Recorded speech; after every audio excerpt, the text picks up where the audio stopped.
जो आसानी से मिलता है वह हमेशा नहीं रहता। जो आसानी से मिलता है वह हमेशा नहीं रहता, लेकिन जो हमेशा रहता है वह आसानी से नहीं मिलता। वह आसानी से नहीं मिलता।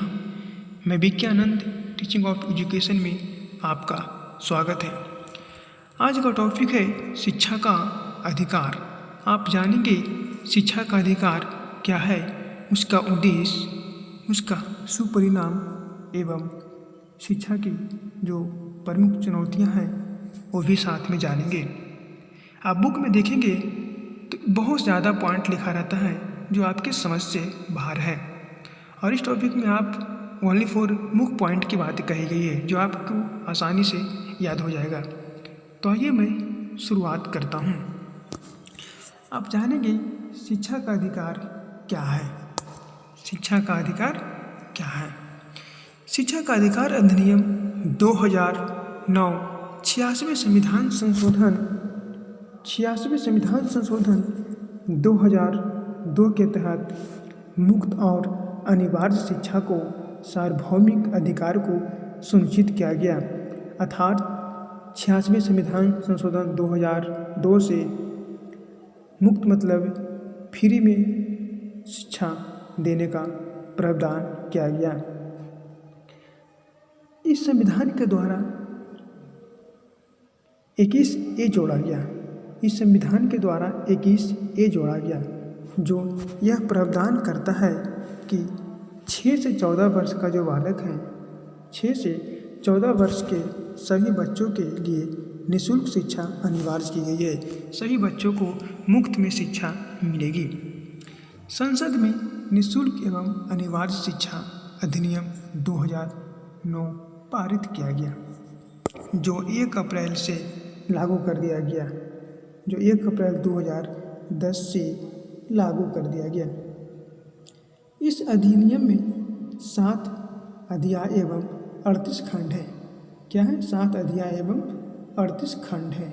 इसके अंतर्गत 6 से 14 वर्ष के लगभग 22 करोड़ बच्चों, जो 6 से 14 वर्ष के थे, लगभग 22 करोड़ बच्चा में से 92 लाख लगभग 4.6% बच्चे विद्यालय नहीं जा पाते थे। मुफ्त में शिक्षा की व्यवस्था की गई थी, फिर भी 92 लाख बच्चे विद्यालय नहीं जा पाते थे, जिनकी शिक्षा के लिए 1.71 लाख करोड़ रुपये की 5 वर्षों में आवश्यकता होगी। 5 वर्षों में आवश्यकता होगी, जिसमें से 25,000 करोड़ रुपये वित्त आयोग राज्य को देगा। जो 25,000 करोड़ रुपया है वो वित्त आयोग किसको देगा? राज्य सरकार को देगा। क्लियर है? और अब आगे देखते हैं शिक्षा का उद्देश्य क्या था। वो शिक्षा का उद्देश्य क्या था? पहला पॉइंट है, शिक्षा का जो उद्देश्य था 6 से 14 वर्ष के सभी बच्चे को मुक्त एवं अनिवार्य शिक्षा मिले। जो 6 से 14 वर्ष के बालक थे सभी को फ्री में शिक्षा मिले।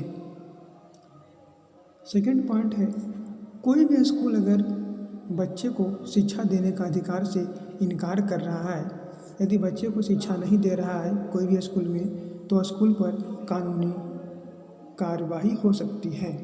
आप देखते होंगे बहुत सारे स्कूल हैं जो लोअर फैमिली को बच्चे को एडमिशन देने से इनकार करता है, तो ऐसे स्कूल पे सरकार के जो कानून में दिया गया है प्रावधान, उसके द्वारा स्कूल पे कानूनी कार्यवाही किया जा सकता है। अगला पॉइंट देखते हैं, बच्चे को दंड दिए जाने वाले शिक्षक पर कार्यवाही की जाएगी। आप देखते होंगे कुछ शिक्षक वैसे होते हैं जो बच्चे को बहुत अपमानित तरीके से पीटते हैं, जो ऐसा नहीं करना चाहिए। यदि शिक्षक इस प्रकार से दुर्व्यवहार करते हैं बच्चों के साथ तो उन पर कार्यवाही की जाएगी। अगला पॉइंट है, आर्थिक रूप से कमज़ोर वर्ग के बच्चों को, जो आर्थिक रूप से बच्चा कमज़ोर है उन्हें मुक्त शिक्षा प्रदान करना। क्या है? उन्हें मुक्त शिक्षा प्रदान करना। बच्चे को शिक्षा के प्रति रुचि जागृत करना।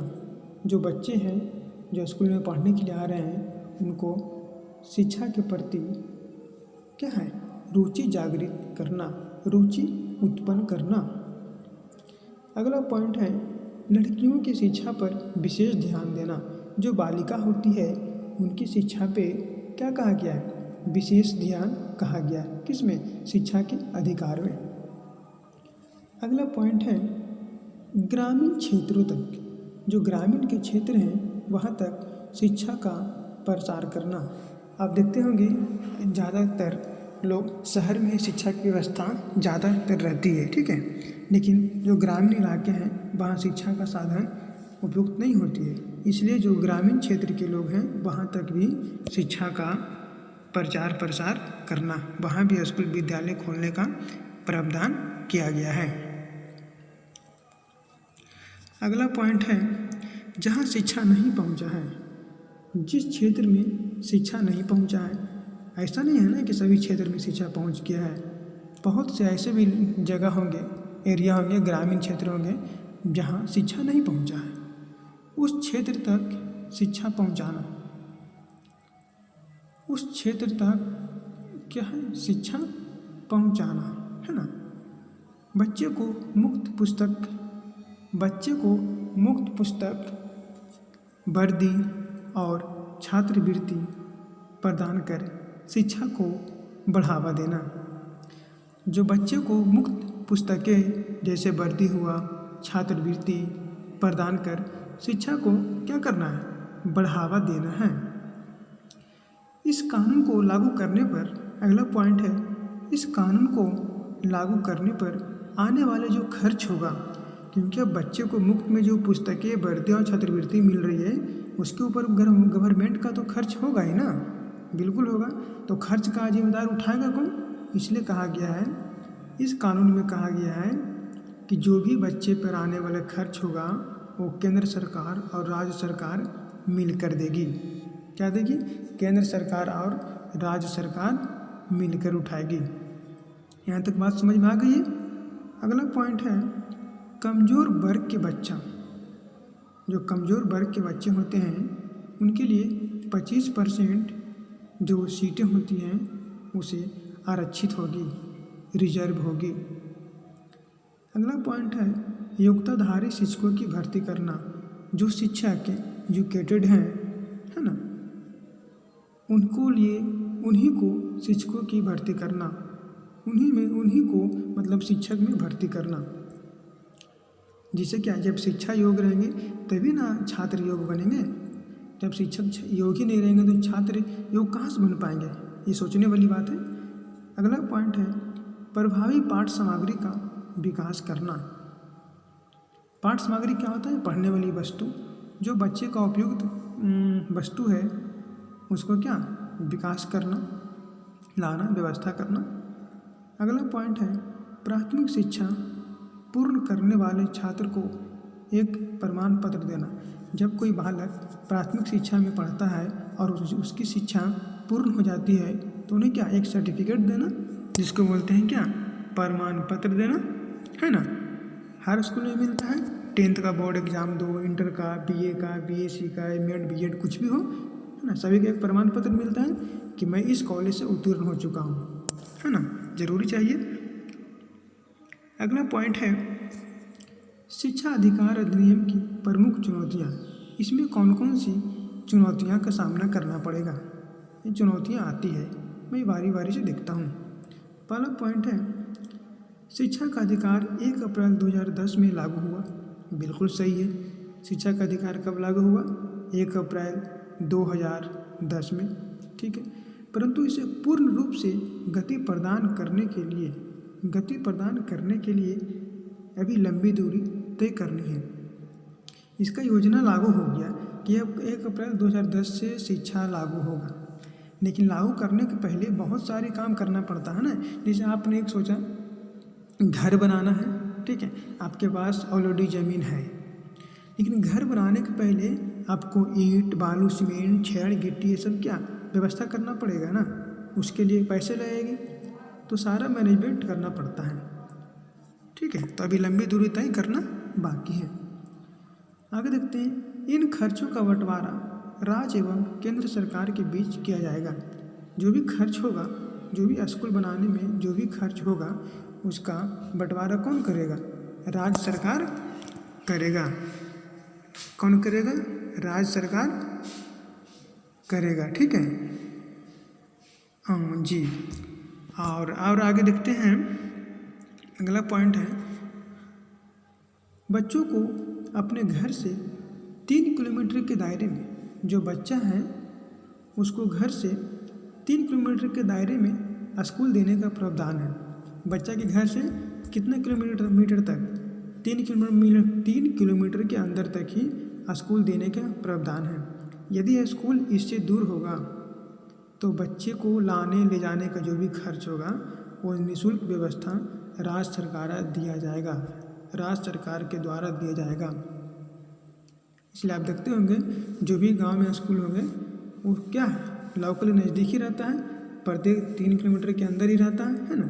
यदि इससे ज़्यादा रहेगा तो क्या बच्चे को आने जाने में परेशानी होगा ना?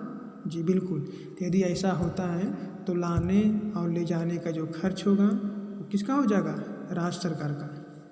ठीक है, अगला पॉइंट है, नए स्कूल खोलने के पहले ये पता लगाना होगा कि 6 से 14 वर्ष के बच्चे कितने ऐसे हैं जो शिक्षा ग्रहण नहीं कर रहा है।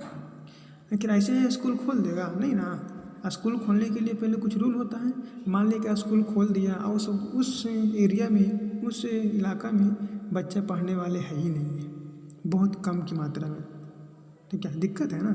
इसलिए पहले पता लगाना होगा कि 6 से 14 वर्ष के बच्चे कितने ऐसे हैं जो शिक्षा ग्रहण नहीं कर रहा है। ठीक है ना, उसका सूची सरकार तैयार करेगा, उसके बाद ही स्कूल खोलेगा ना। ये सब क्या है? चुनौतियाँ हैं। अगला पॉइंट है, शिक्षा के अधिकार को लागू करने के लिए बड़े स्तर पर प्राइमरी शिक्षकों की भर्ती होगी। शिक्षा के अधिकार को लागू करने के लिए बड़े स्तर पर क्या प्राइमरी शिक्षकों की भर्ती होगी। जब स्कूल खोलेंगे तो क्या स्कूल में कौन पढ़ाएगा? शिक्षक पढ़ाएगा ना। तो शिक्षक के लिए क्या एक एग्ज़ाम होगा, उसकी नियुक्ति चलेगी, भर्ती प्रक्रिया चलेगी, जो सिलेक्शन होंगे वो टीचर बनेंगे, है ना जी।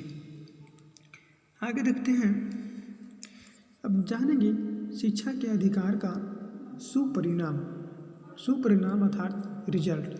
मेरे प्यारे दोस्तों, यदि आप चैनल पर नए हैं तो प्लीज़ चैनल को सब्सक्राइब जरूर करेंगे। मैं आपके लिए इतना मेहनत करता हूँ, तो आप प्लीज़ कम से कम चैनल को आप सब्सक्राइब करें। अब जानेंगे शिक्षा का अधिकार के सुपरिणाम, है ना। पहला पॉइंट देखते हैं, सरकारी स्कूलों में शिक्षक छात्र अनुपात को ध्यान में रखते हुए एक कार्य अभियान चलाकर शिक्षकों की नियुक्ति की जा सकेगी।